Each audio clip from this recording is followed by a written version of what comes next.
I've spent so much of the past 20 years of my life evangelizing a message that leadership is not about a title, leadership is not about the size of your office, leadership is not about having formal authority, leadership is a mindset, leadership is a way of operating through your days, leadership is a heart set, leadership is a way of being. And I think, we're now in Leadership 2.0. The old model of leadership said you need to have a lot of money, or you need to be a prime minister or a president. You need to be a CEO or a managing director in order to be a leader. Leadership 2.0 is fundamentally different. Leadership 2.0 simply says, if you can breathe, if you are alive, you not only have the opportunity, you have the responsibility to show leadership, not only in your work, not only in your creativity, not only in your impact, not only in your influence, but even in your personal life. And so what I want to do in this mastery session, I'm thrilled that you're here with me today. So let's get right to the first tactic for you to be an even better leader. Install the lead without a title mindset. And again, that's just a way of thinking. It's an approach. So what I'm really suggesting is no matter what you do, no matter what your station in life is, start thinking like a leader, because you really have a choice when you go out in the world every day. You can be a victim or you can be a leader, but you can't do both. And so the more you practice showing leadership in your work, showing leadership with your family, showing leadership in your community, showing leadership in your private self, practice drives performance. And the more you practice it, the more you start to step into the mindset of a leader without a title. Number two, the best leaders on the planet grow other leaders. So if you're not growing leaders faster than your peers, you're not leading, you're following. I'm going to repeat that again. The job of the leader is to grow more leaders. So yes, do your work. Yes, become more creative. Yes, innovate. Yes, optimize your personal life. And yet at the same time, make the time to develop leaders around you. What that might look like at the office, celebrating a teammate. At the office, that might look like modeling mastery. At the office, it might look like collaborating with someone who needs some collaboration. At home, what does growing leaders look like? Well, it might be mentoring your children, exposing them to art, giving them great books. It might mean being a positive force in your home life. So the job of the leader is to grow more leaders. One of the keys to Apple is Apple's an incredibly collaborative company. And so, you know how many committees we have at Apple? No. 0. We have no committees. No committees. We are organized like a startup. One person's in charge of iPhone OS software. One person's in charge of Mac hardware. One person's in charge of iPhone hardware engineering. Another person's in charge of worldwide marketing. Another person's in charge of operations. We're organized like a startup. We're the biggest startup on the planet. And we all meet for 3 hours once a week, and we talk about everything we're doing, the whole business. And there's tremendous teamwork at the top of the company, which filters down to tremendous teamwork throughout the company.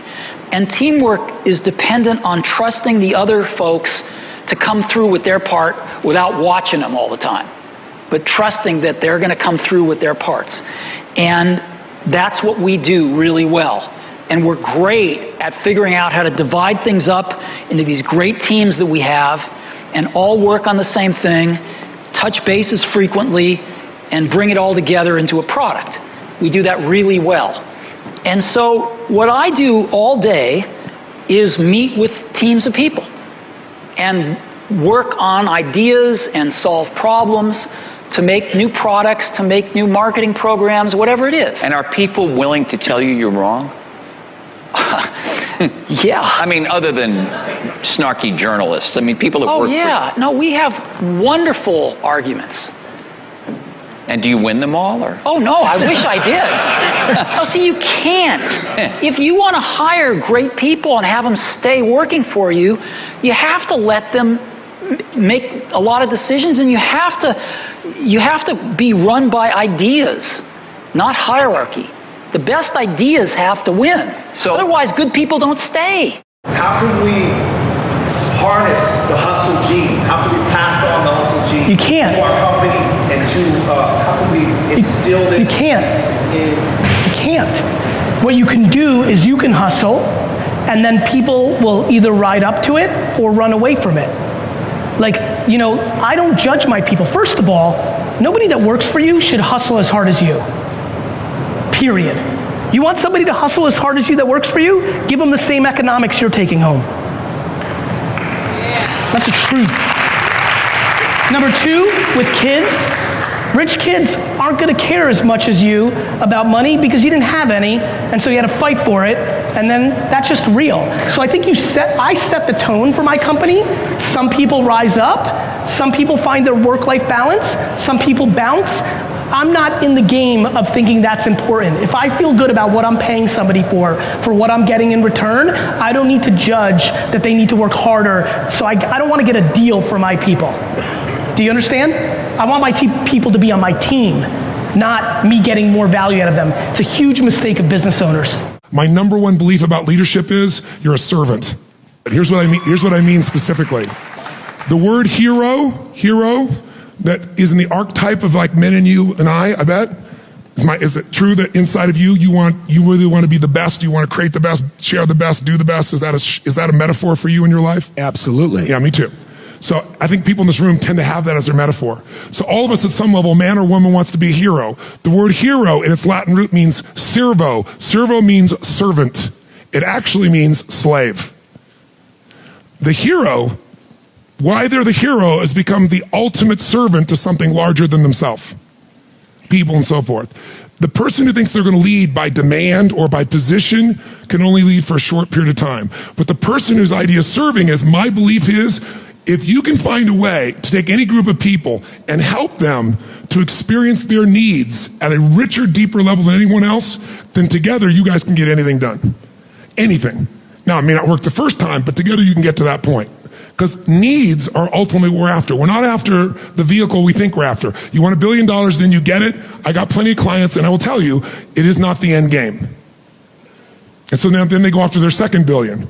Or you think it's getting married, and then you get it, and you find out it's not the end game. There's certain needs that have to be there, and the ultimate needs are growing and giving. Because you only can feel so good filled up by yourself. So my core belief is, I gotta serve. If I serve, I can lead. Because I believe motive does matter. If my motive is just to get you to do something for me, there's a certain amount of power that I can get to do that if I strategize, if I think, if I feel, and also if it serves a greater good, even if I don't intend it. If the bumblebee goes to try to get the nectar it wants, its selfish goal, I believe there's a higher power that guides it all. And when that bumblebee goes, it doesn't intend to give anything but pollen sticks to its legs. As it goes about trying to get what it wants, that's how flowers are created. I really believe that everything has a web of connection. If your intent is to serve yourself, you're still going to serve something more than yourself, and you're going to get a certain amount of insight. If your intent and your motive is to serve something, yourself, but also something more, just your kids, then I believe you get a different level of insight. And because you're serving more of what serves life. It's not just me. It's me and my family. If you're trying to serve a community, I believe you get a different level of insight. If you're trying to serve humanity, you get a different level of insight. I get emotional thinking about it because this is why I do what I do.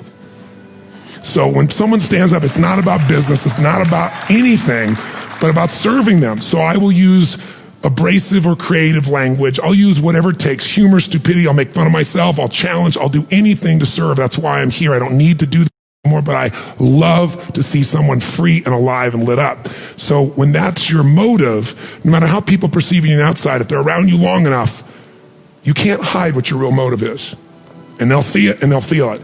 Motive does matter. If it's to serve something higher, it'll be that. That doesn't mean you don't get served too. And in business, you gotta be served. Or I used to do business and I lose money in the business and everybody else was happy. And it was wonderful, except I had no business. So it's, killing the goose that lays the golden eggs. So I've learned to put that balance in, but that gives me power. That's why time disappears for me, because I'm not about getting some action done. I'm about the outcome. My first job out of college, I had a boss who believed it was appropriate to berate people to get the most out of them. And I remember, this is a true story. I actually sat down with her. We used to have these sort of monthly career updates, you know, and she literally said to me, "You have no talent," quote unquote. And I went, "None?" And she said, "None," you know? And the good news was I thought that was funny. Because you kind of have none. You know, like if you told me I only could do one thing, that actually probably would have hurt more, but nothing, you know, nothing. And so I really paid attention as to how she managed, and the rest of my career did the complete opposite. So, yeah. Give me an example. I think that pointing out people's strengths is a lot better than telling them they have no talent. Also, she had this belief that if you don't look harried and insane, then you're not working hard. You know, so I remember pretending that I was like stressed out, because if I sauntered down the hallway and said hi to people, she thought I was doing nothing. Right. So I started pretending. It's like, I can't talk. And that way she thought I was very busy and she left me alone. Yeah, honesty in management, you know, treating people with respect, being honest about what they can and can't do, and committing yourself to helping people, not hurting people or pushing them down, has been more effective for me. Sometimes at work, it's not what's happening at work for a lot of stressed out managers, especially. It's what's happening outside of work. How do you try to figure out where the sources of the issue, maybe to cut past some of the challenges you face communicating? When I was entry level, having empathy for my boss didn't factor in, you know, not knowing anything about sort of my place in the company, et cetera. But as I've grown up, I realized that the only motivation for any kind of confrontation, whether you're the one who's confronting someone because you feel that they have done something wrong, or whether you're confronting them because you feel that you've been wronged, you know, the only motivation is empathy. And so even if someone is coming down on me hard or being unreasonable or being, you know, I'm not perfect at it, but I've worked really hard to approach it with you know, confronting them that they've hurt me or so I feel wronged, but immediately go into the considering that maybe there's something that's bothering them. And that has proved to be really helpful. And we do it in life. I mean, for example, you know, somebody sitting next to you on the subway is, you know, slouched back, their legs open, and your immediate sort of reaction is to think, what an ass, you know? But the idea of practicing and say, well, maybe he had a hard day yesterday, and he's exhausted and he just doesn't want to deal, you know? Yeah. Maybe he doesn't want to talk to people, you know? Right. And so to really just sort of have empathy for the world around you, it's kind of powerful. And people respond to you a lot better as well, because basically everybody wants to feel safe. And so if you have empathy, you give that to people, up or down the chain of command. I mean, we as employees want to feel safe, and it is our boss's responsibility to give us that. But at the same time, bosses want to feel safe. They don't want to feel that there's insurrection, you know, that's brewing. And for us to let them know that we've got their back as much as we want them to let us know that they have ours is equally as important.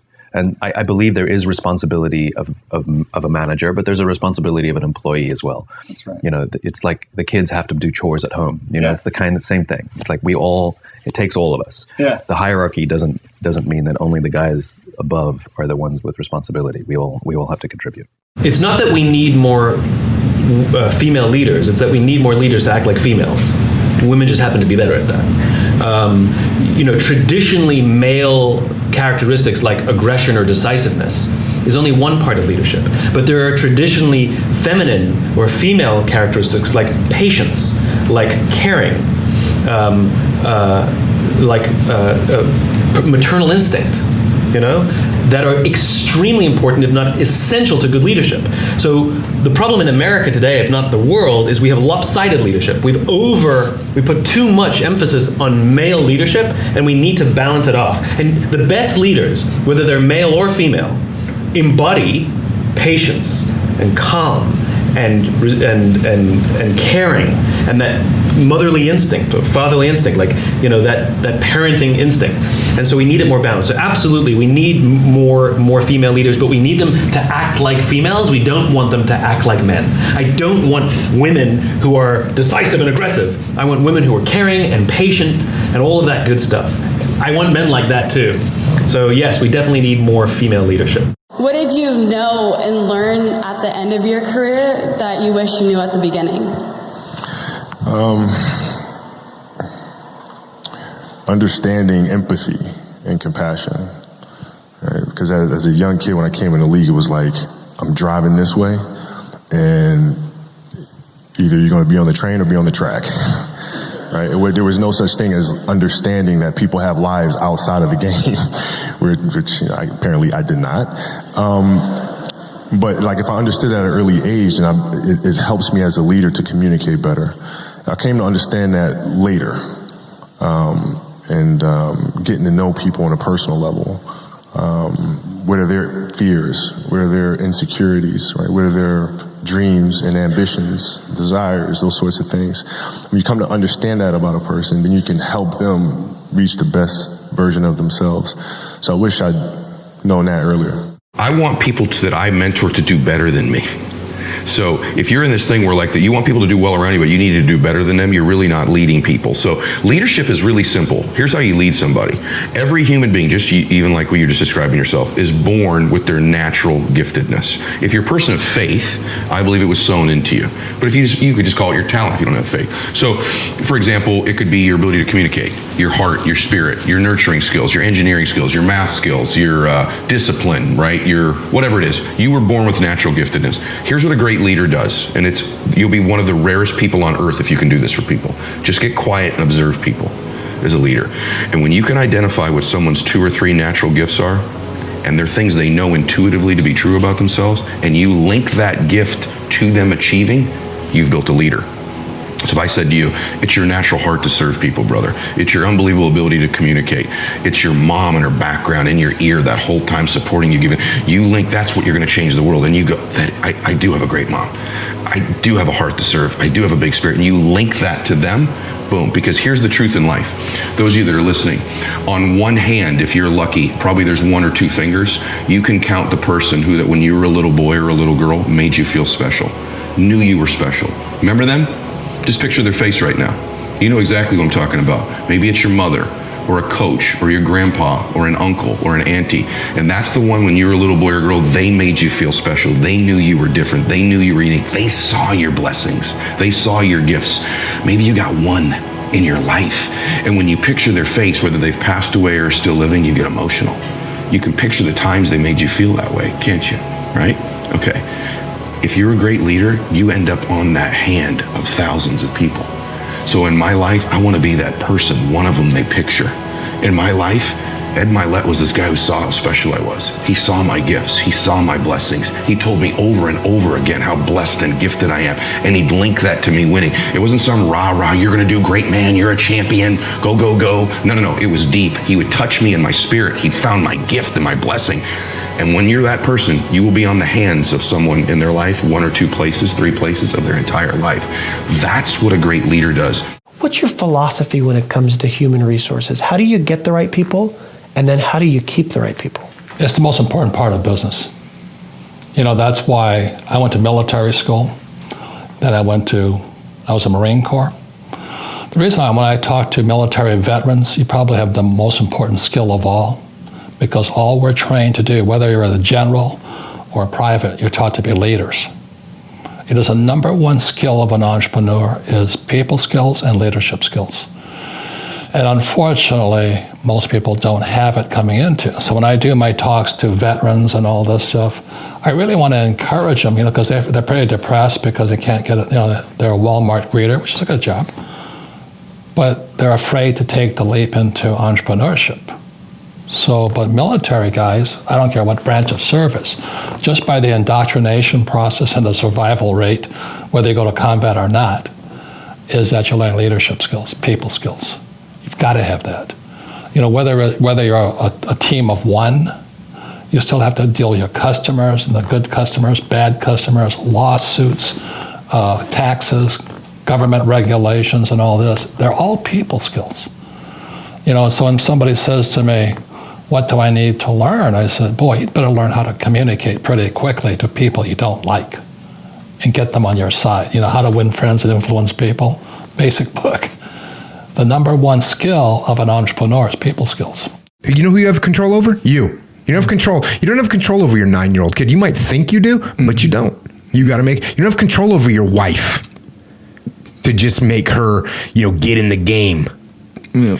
Oh, you want to stay on the program. You want to cook, whatever, 14 chicken breasts on a Sunday night. So you got 2 a day during the week.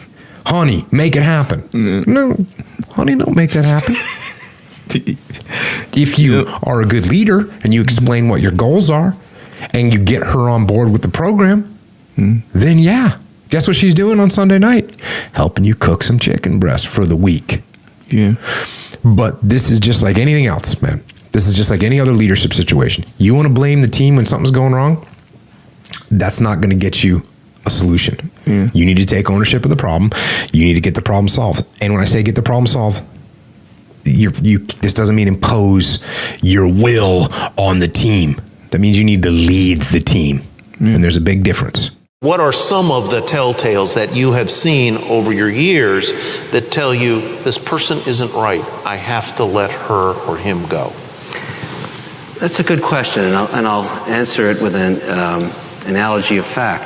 I carry 2 phones with me. This small one is only known by my family and very, very close friends. And when it rings, I'll always answer it because it has to do with something going on with my kids or my family or my brother or whatever. This phone, this larger one, probably 10,000 people have this number.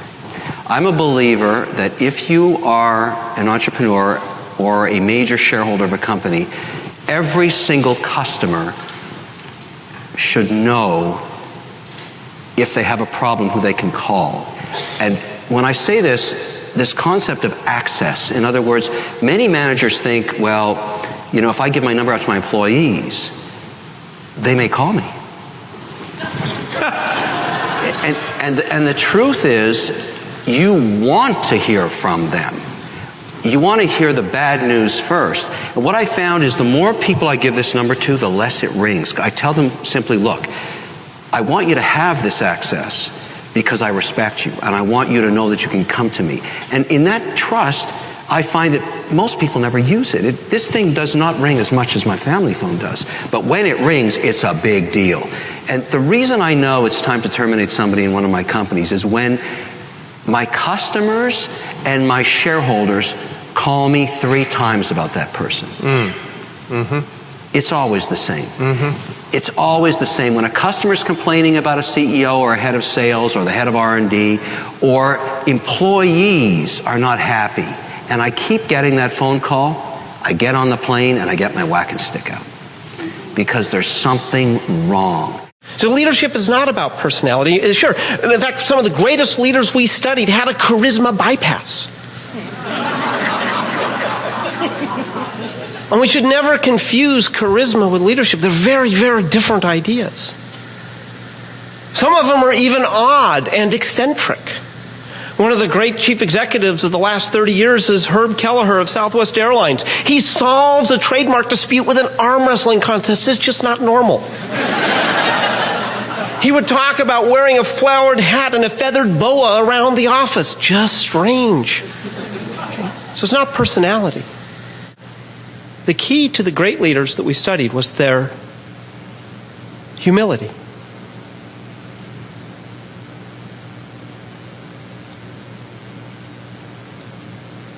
But it was humility of a very special type.